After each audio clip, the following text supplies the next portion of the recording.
Looks like Ukraine is pretty much divided country now, with the West traditionally more pro-European, more pro-European integration with the Europe, and the East historically more pro-Russian. Do you think that opposition leaders are trying to have some sort of a dialogue with the Easterners? No, I guess that first and foremost, all the protests which we can now see in Kiev, in the central squares and streets of Kiev, are, let's say, protests which have been raised or supported by some external factors, by some external actors of the Ukrainian political scene.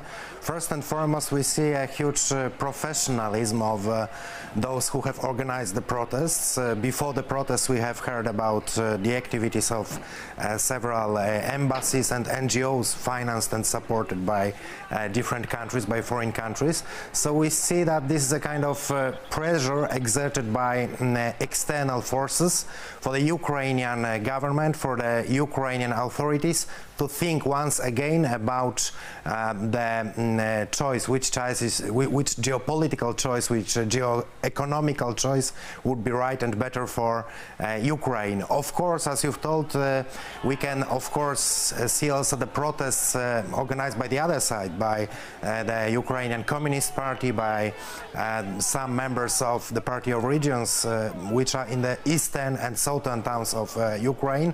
Unfortunately, here in Europe and in the United States as well, we see only what's happening now in Kiev, but we cannot see the reaction of other part of Ukraine, of the southern and eastern part of Ukraine. But we've seen Polish politicians were cheering protesters there. And let's now listen together with you to what was said. Just one quote. You are part of Europe and we will support you forever.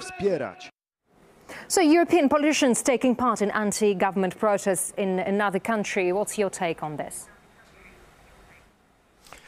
First and foremost, I don't know if those politicians from Poland had the right to speak on behalf of Poland and on behalf of the Polish authorities, because as far as I know, no one, neither the president, neither the prime minister, have entitled them to speak and voice the Polish opinion, the Polish official opinion about the events in Kiev.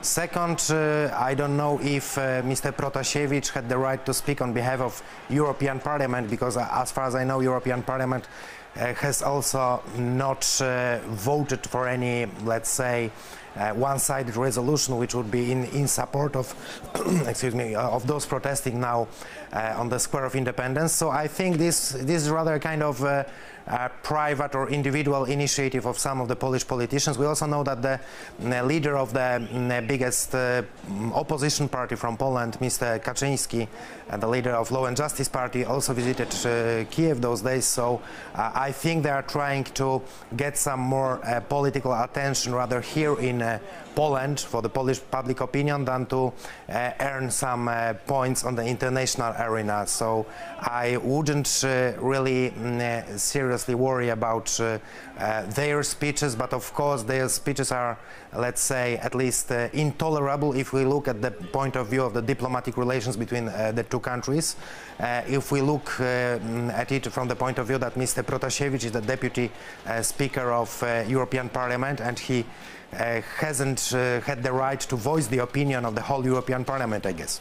Mateusz, should the opposition succeed in overthrowing the government there in Ukraine, do you think that the EU will want to associate with such a turbulent nation as Ukraine? I guess that for the moment being any kind of association and first and foremost signing of the deep and comprehensive free trade agreement between EU and Ukraine would be a kind of suicide, economic suicide for the Ukrainian side first and foremost.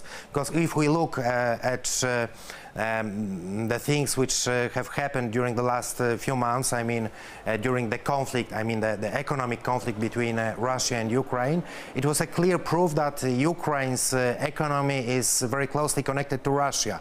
These are the ties which have remained from the Soviet times. We perfectly know that Ukraine is part of the post-Soviet economic area, which is now integrating into a Eurasian integrating bloc. So we can tell only that the European Union is not capable to compensate all the losses, economic losses, financial losses, which Ukraine and Ukrainian government, but also Ukrainian industry would encounter in case of closer cooperation with the European Union.